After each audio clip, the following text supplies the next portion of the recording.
Estado Nacional. Estamos viviendo un momento crítico en la evolución de la pandemia. En este momento crítico, nuevamente, llamo a la unidad de la nación. Lo habíamos previsto y obviamente que nos estuvimos preparando este tiempo. Esperamos que con el avance de la vacunación y con la conciencia que tiene que tener la comunidad, la población chilena, podamos ir disminuyendo la cifra. Estamos haciendo todos los esfuerzos humanamente posibles y de hecho tuvimos una reunión con el presidente ayer y hoy otra más para el tema de las camas críticas. Hoy muchos países, incluyendo países muy desarrollados, están enfrentando el dilema de la última cama. En Chile, si todos entregamos lo mejor de nosotros mismos y actuamos con un espíritu unitario, con voluntad de colaboración, con un sentido de urgencia, podemos evitar el trágico dilema de la última cama.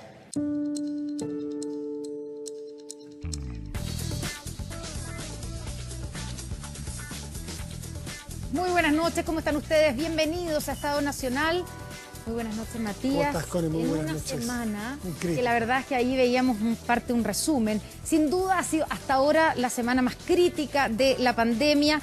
Casi 8.000 casos nuevos y 133 fallecidos en las últimas 24 horas, pero uno de los días, el día jueves, superamos los 9.000 nuevos contagios. Esto significa una presión enorme, obviamente, a las UCIs de nuestro país, a las unidades de cuidados intensivos, que están con un nivel de ocupación en promedio del 96%. Y también, obviamente, empiezan los cuestionamientos, algunos cuestionamientos acerca de la efectividad de las vacunas contra el COVID. Y cuestionamientos políticos al manejo de la pandemia, lo vimos el viernes, vamos a hablar de ese tema, porque trata todos los ámbitos. Y fue una semana crítica y perfectamente esta semana que parte mañana puede ser igual o puede ser peor, está por verse. Vamos a conversar con expertos y de inmediato les presentamos al panel que esta noche nos acompaña en primer orden. Un panel eminentemente médico, científico, un día que ha sido además muy noticioso. Partamos presentando a nuestros invitados. Es Mauricio Cancino, que es internista de la UTI del Hospital Van Buren, exdirector de ese hospital. Gracias por estar aquí esta noche. Hola, buenas noches, Matías. Hola, Constanza. Muchas gracias. Está María Teresa Valenzuela. Muy buenas noches, María Teresa. Ella es miembro del Consejo Asesor COVID del MinSal y del panel de expertos del Instituto de Salud Pública. Tiene mucho que contarnos sobre lo que ocurrió la semana que pasó y las nuevas vacunas. Gracias, María Teresa. Muchas gracias, Matías y Connie. Y Alexis Calergis, director de estudios de la vacuna Sinovac en Chile, además director del Instituto Milenio de Inmunología e Inmunoterapia y académico de la Católica. Muchísimas gracias, Alexis, por estar esta noche con nosotros. Gracias, Matías, Connie, Marité, Mauricio. Bueno, y partamos inmediato con la polémica del día, podríamos decir. Alexis, quiero que aclaremos un poco qué es lo que pasó hoy día, ¿cierto? Amanecimos con las declaraciones del jefe de la Agencia China para el Control de Enfermedades, que dijo esta mañana que la efectividad de las vacunas chinas, de Sinovac claramente, no es alta y hay que mejorarla. Después aclaró los dichos, dijo que todo había sido un malentendido, pero queda la pregunta instalada, ¿qué hay de cierto en que no es tan efectiva las vacunas chinas y concretamente Sinovac, que es la que la mayoría de los chilenos se han puesto? Bueno, gracias por la pregunta, Constanza. Tenemos que recordar que todas las vacunas, sin excepción, que han sido aprobadas en esta situación de crisis sanitaria mundial, siguen en investigación científico y clínica. Y eso incluye, obviamente, las decisiones que se vayan tomando en términos de el uso de las vacunas por parte de las autoridades sanitarias y las revisiones de las agencias regulatorias. Entonces, yo entiendo que el mensaje que plantearon desde la agencia regulatoria china va en esa dirección, y que es necesario ir mejorando las vacunas en general y que China está abierta, obviamente, a ir incorporando estrategias adicionales. Pero hay un reconocimiento, Alexis, ahí en esas palabras del jefe de la agencia china, un reconocimiento de que la efectividad no ha sido tan buena según los estudios que tienen, porque los datos están, ¿cierto? Si comparamos, mientras la vacuna Pfizer ha demostrado tener una efectividad del 97%, en el caso de Sinovac Lo que teníamos hasta ahora, antes del informe de hoy día brasileño, ¿cierto?, era poco más de 50% de efectividad. Lo que pasa es que hay que distinguir entre efectividad y eficacia. Ya. Los estudios clínicos han ido mostrando los datos de eficacia. En el caso de Sinovac se han hecho 4 estudios independientes, 3 de ellos dirigidos hacia eficacia, y fueron entregando estos resultados interinos en términos de seguridad y eficacia. Entonces sabemos que el estudio de Indonesia dio una eficacia del orden del 65%, el estudio de Turquía del 91% y Brasil hizo un desglose dependiendo del tipo de caso de enfermedad. Entonces primero indicó que era el 50.7% de eficacia sobre casos de PCR positivo con síntomas muy leves, cerca del 78% en su primera declaración para casos leves y entre 90 y 100% para casos severos.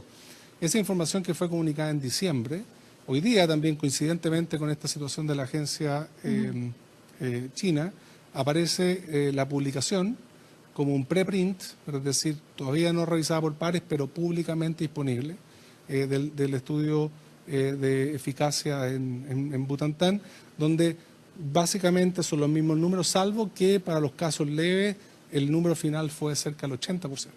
Entonces esta vacuna previene, según el estudio de Butantan, la infección y los casos con PCR positivo con síntomas muy leves en un 50.7% y los casos leves en un 80% y los de casos severos en un 100%. Entonces esa es la evidencia de los estudios clínicos.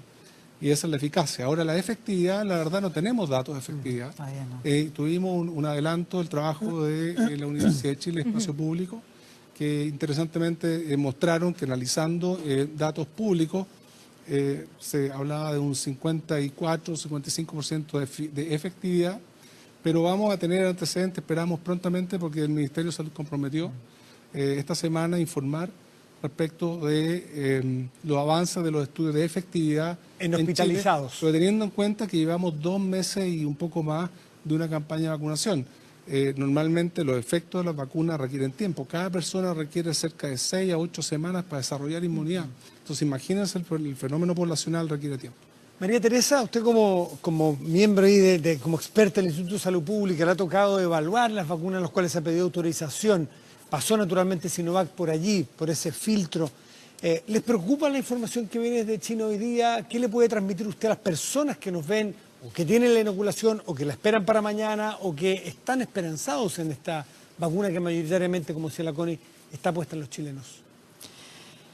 Me preocupa, pero no me ocupa. ¿Por qué razón? Porque en el fondo no se entregó ningún dato ya que pudiera decir, bueno, efectivamente estamos con una vacuna que tiene una menor eficacia y también no ha demostrado efectividad en mismo China. Entonces, por lo tanto, ¿qué es lo que ocurre? Que se dijo una información, pero que no tiene un sustento, no tiene ningún sustento científico que pueda apoyar lo que se interpretó. Porque la verdad es que cuesta entender, ¿no es cierto?, qué es lo que dijo realmente el director de los centros, ¿no es cierto?, del CDC de China, y qué es lo que realmente captó la prensa y se difundió por diversos países del mundo. Entonces, por lo tanto, yo creo que en todo esto, el desarrollo de vacunas o cualquier medicamento tiene que contar con datos duros, como dice uno, que sé yo, que efectivamente saber, estamos hablando de tal población y se produjo tal problema en tanta población. Entonces, por lo tanto, en esta situación no ha sido el caso. Entonces, por lo tanto, creo que lo interesante de todo esto es que hay que continuar en la línea del tiempo, ¿no es cierto?, para poder ver los datos de efectividad. Sabemos que entre mañana o pasado el Ministerio de Salud entregará los resultados que se han hecho en terreno, si se quiere, con los hospitalizados. ¿Cómo se han comportado en las personas ya hospitalizadas, incluso algunos de ellos en camas UCI, ventilados, en fin? ¿Cómo es la correlación con las personas que han tenido ciertos grados de o una dosis o las 2 dosis o en cuánto tiempo? Hay que esperar ese resultado, sin duda, para el caso chileno, pero Mauricio está allí todos los días, está en las UTI, conversa con estas personas, con los que pueden conversar, con los que entran en un estado todavía conversable, ¿no? Previo al intubamiento, en fin. ¿Cuál es tu percepción? Veremos qué pasa con los estudios. Tu percepción del resultado de las vacunas, de las personas que están entrando, mayoritariamente vienen vacunadas con 2 dosis o no. Primero señalar, Matías, que la vacunación es una de las estrategias que tenemos para poder controlar esta pandemia.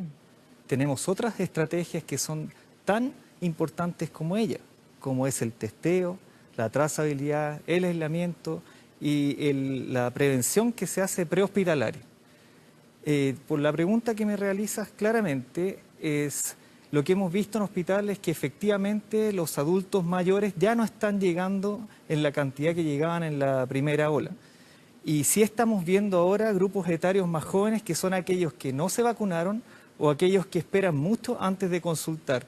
Y estas personas, estos pacientes llegan en muy malas condiciones, con un concepto que se escribía por el doctor Osvaldo Garay, jefe de la UCI del Hospital Carlos Van Buren y coordinador de la red de las unidades de paciente crítico del MinSal en el Servicio de Salud Valparaíso, San Antonio, Viña del Mar, Quillota, que los pacientes más jóvenes tienen un grado de hipoxemia feliz, que es una hipoxemia silenciosa, que este virus se está estudiando fisiopatológicamente cómo actúa, pero actuaría hacia unos receptores que están en los senos carotídeos, y eso impide que estos receptores le avisen al cerebro, ¿ya?, que estamos teniendo menos cantidad de oxígeno en la sangre. O sea, no se da cuenta, así como dicho en buen chileno, digamos, ¿sí? La persona joven no se da cuenta que se está agravando, que se agrava. No se da cuenta, que le está faltando el aire. No tiene taquipnea, no siente esa sensación subjetiva de falta que sí tienen los adultos mayores,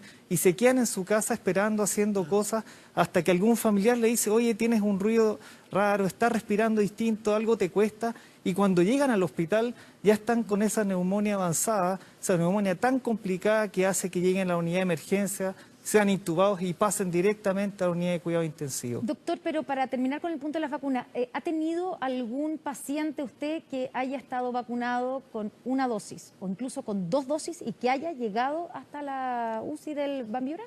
A la UCI del Van Buren han llegado pacientes que no habían sido vacunados y pacientes con una sola vacuna, pero no alcanzaron a llegar a la UCI, llegaron hacia la sala de intermedio y alcanzaron a ocupar cánulas de alto flujo, que es una medida estratégica que tenemos en nuestro hospital y en otros centros de la red, que ha sido bastante efectiva para prevenir que estos pacientes lleguen a la unidad de cuidados intensivos, que es la etapa final de tratamiento. Más que una percepción, eso es constatación en terreno de que las vacunas están haciendo su trabajo.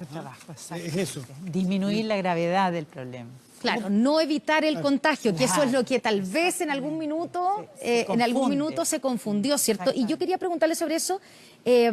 Una de las cosas que dijo el señor Gao Fu, el jefe, ¿cierto?, de la Agencia China del Control de Enfermedades, y de lo que no se retractó, porque de la otra parte se retractó, es que las vacunas requerirán nuevas dosis o incluso que podrían tener que mezclarse, complementarse con otras vacunas, Pfizer o Moderna.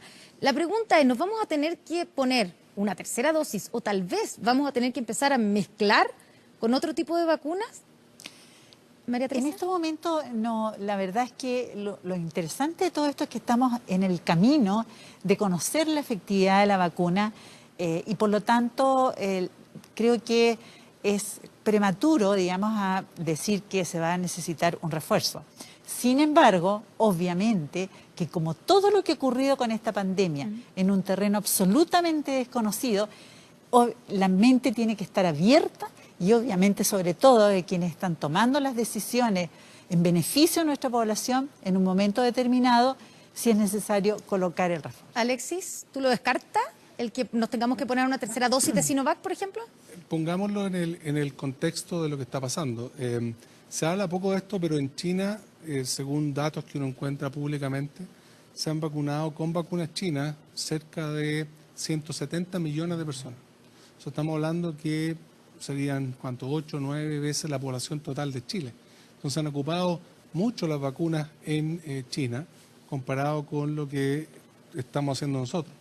Ahora, un elemento que no ha salido de la discusión es que este virus, dentro de todas estas cosas misteriosas que tiene, como las explicaba recién muy bien respecto a este momento sin aire, ¿verdad?, feliz, tiene esta cualidad de generar variantes. Entonces, la necesidad de mantener la inmunidad alta, ¿verdad?, puede también tener que ver con las variantes, porque las variantes son, por su definición, distintas a la cepa original, y todas las vacunas que estamos ocupando hoy en día están hechas con la formulación que tiene la cepa original o la secuencia original del virus. Entonces también interpretemos ese comentario que hizo la Agencia Regulatoria China, a que vamos a estar obligados, si este virus sigue cambiando y siguen haciéndose frecuentes y dominantes las variantes, a entrar con vacunas que puedan generar inmunidad hacia las variantes. Y ahí hay un espacio, obviamente, para mejorar las tecnologías. Estas vacunas están todas todavía en investigación y desarrollo científico y clínico. Por lo tanto, cualquier mejora dirigida a aumentar la inmunidad y además proteger contra las variantes sería positiva. En el caso de CoronaVac, vimos que en este artículo que ustedes mencionaron, que es muy importante que esté ahora públicamente disponible, el estudio fase 3, se mostraron datos de reacción de los sueros, de los anticuerpos que generaron las personas vacunadas en Brasil en ese estudio contra las variantes brasileñas. 2 variantes probaron. Y además, un estudio del New England que se publicó antes mostró también cierta capacidad neutralizante. Sin embargo, este virus nos sorprende porque aparecen variantes. Otras variantes. Hay una variante en Nueva York, una en California. Claro. Tiene que subsistir. Exactamente. Claro. Por lo tanto, las estrategias nuevas de vacunas pueden, o como dice Constanza, el poder incorporar terceras dosis o eventualmente nuevas vacunas contra el virus puede ser una necesidad, y yo entiendo, interpreté de esa manera el mensaje que dio la Agencia Regulatoria China. Mauricio Cancino, el presidente decía en esa imagen que veíamos que no debiéramos llegar a la última cama, a esa crisis de la última cama, a la duda. Ustedes en el Van Buren han tenido 100% de camas ocupadas, ¿no es cierto?, en las últimas semanas, en camas críticas. La realidad de la última cama, ¿ustedes ya la han vivido? ¿Eso es así? ¿Quién toma las decisiones? ¿Cómo se toman las decisiones? Entiendo que es muy complejo cuando se desocupa un ventilador, hay más de una persona esperándolo. Todo ese tipo de decisiones ahí en el día a día, ¿cómo se vive? En primer lugar, decirte, Matías, que este es un país que tiene un sistema sanitario eficiente, donde hay una desigualdad tal que un 15% de la población, donde estamos nosotros, tenemos un acceso oportuno y de calidad a la salud. Pero tenemos un 85% de personas que el dilema de la última cama lo ha estado viviendo hace muchos años. No es algo de estos días ni de la pandemia. El dilema de la última cama, y te quiero contar una historia breve. Yo soy médico que pasé por medicina rural y estuve como médico en Puchuncaví. Ahí hay una posta rural donde hace turno hasta las 20 horas un médico, un paramédico y un conductor de ambulancia. En el año 2007, yo llevaba más o menos 6 meses recién titulado, se volcó un bus en la Cuesta del Melón. 57 personas cayeron más de 50 metros por esa cuesta que iban desde Santiago a Samaitencillo. Murieron 2 personas en el lugar. Y fue mi primera experiencia en la aproximación de priorizar. Llegaban en autos particulares pacientes con trauma torácico, heridas cortopunzantes,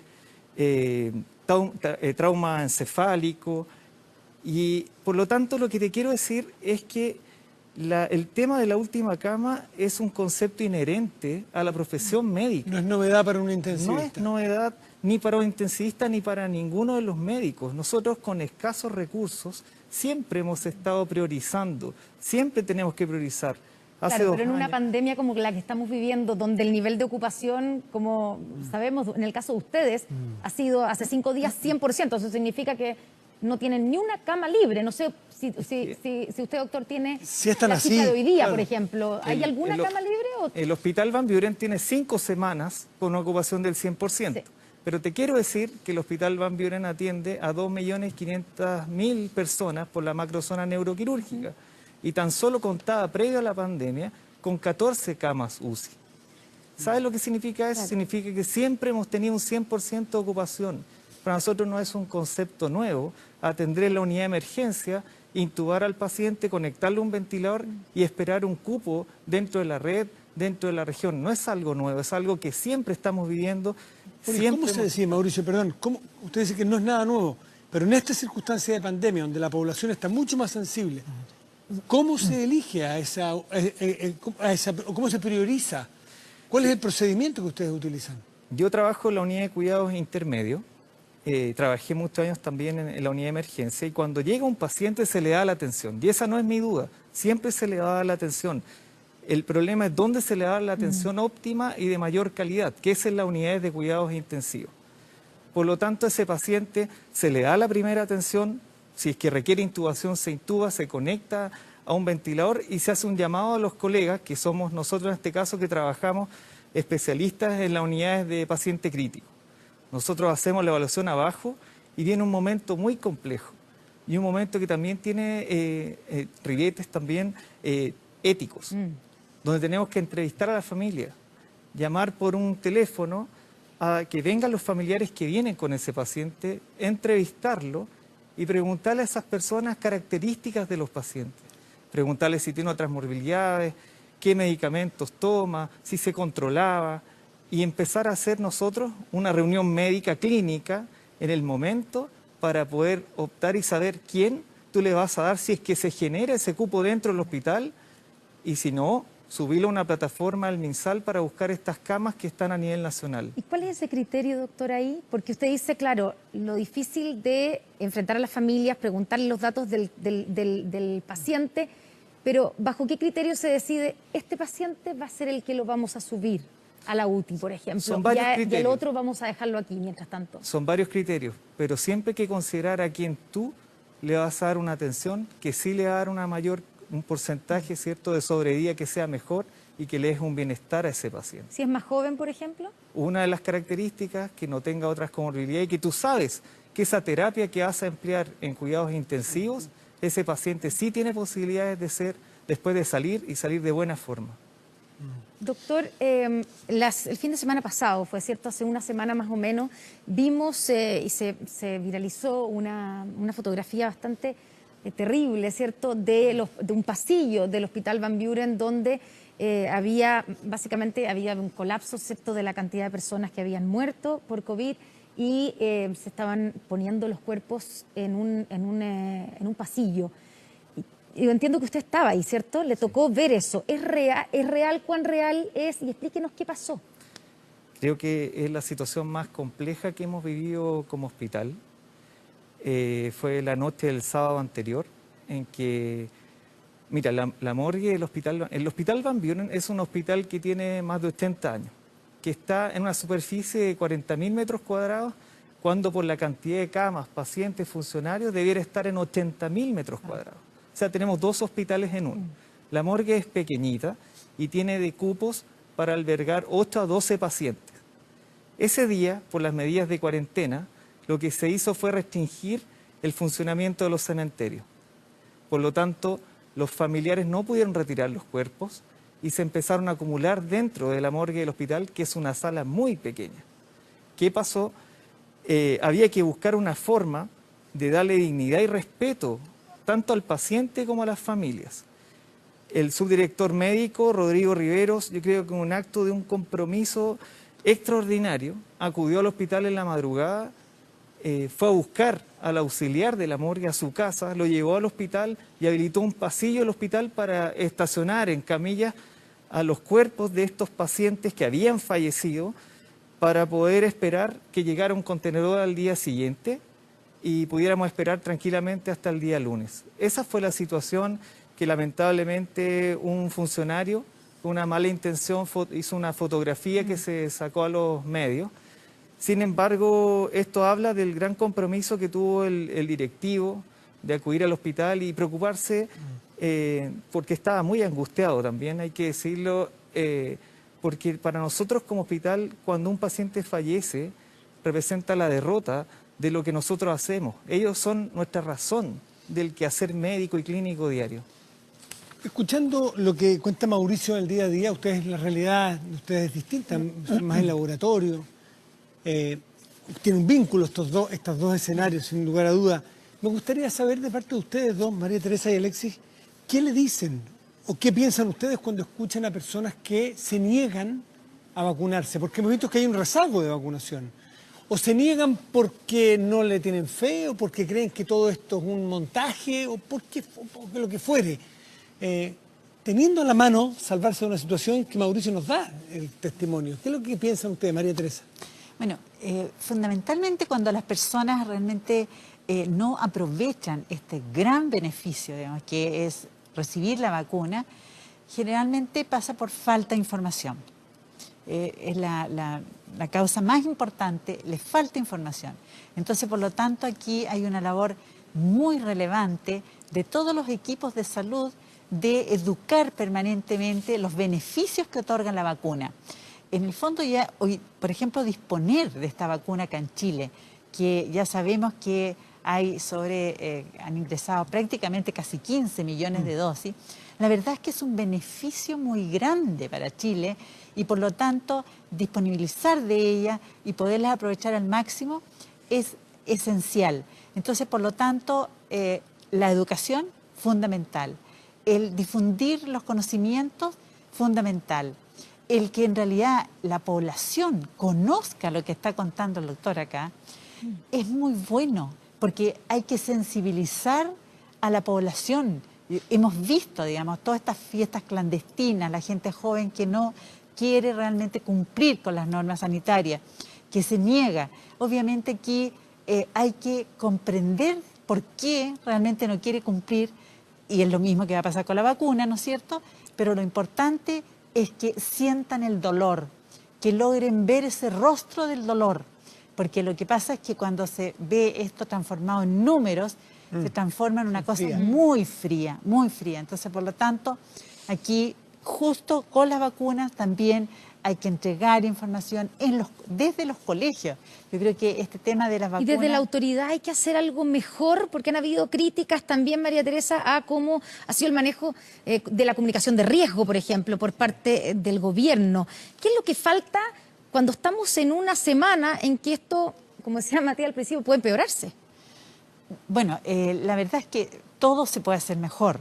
Pero, sin embargo, si me preguntan qué siento yo personalmente, que lo estoy permanentemente criticándome, el tema de los números. Siento que aquí falta ver rostros de dolor que puedan transmitir, digamos, a la población lo que está pasando.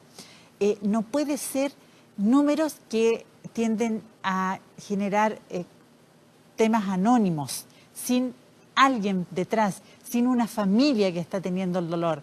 Entonces, por lo tanto, yo creo que acá lo fundamental es que a esto le pongamos corazón, le pongamos personas, le pongamos humanidad y, por lo tanto, con mensajes cálidos detrás de cada uno de los números. Alexis, ¿tú qué puedes? Sí, yo primero que nada, muy valioso, muy real y fuerte el testimonio de Mauricio. Yo creo que es muy importante escucharlo y que la audiencia lo escuche.